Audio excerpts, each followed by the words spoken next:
In this exercise, I will show you how to find the difference here. Accounting on strategy can be the best way. When I say finding the difference, I'm talking about the answer after subtraction or taking away. First of all, let's model the smaller number, 342. It's been taken from 346. I've already marked out 342 on this open number line right here. Now, let's model 346. First of all, take it up to 342. Then we simply grow it from there. 343, 344, 345, 346. And that marks out where 346 is. And we can put this line here to show you.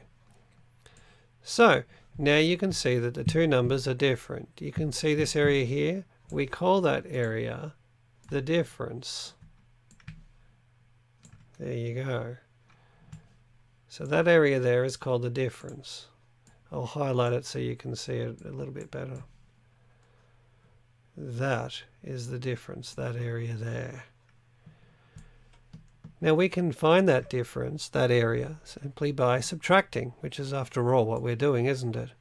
I mean, we're using accounting on strategy, but I'm showing you how it relates to subtraction.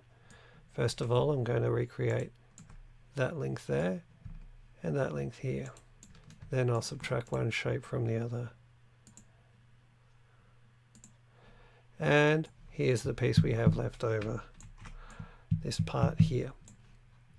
You can see that it's what's left after you subtract 342 from 346, and it also measures the difference. How big is it?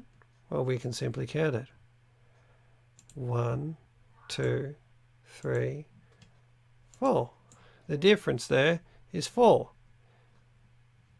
So, counting on from 342 to 346, you can quickly arrive at the difference. 343, 344, 345, 346, which, if you will remember, that's exactly what I did when I started here. 343, 344, 345, 346. So, that is how you can find the difference nice and quickly. And the difference is 4. I hope this helps you in your journey through the universe of mathematics. I'll see you in the deep blue.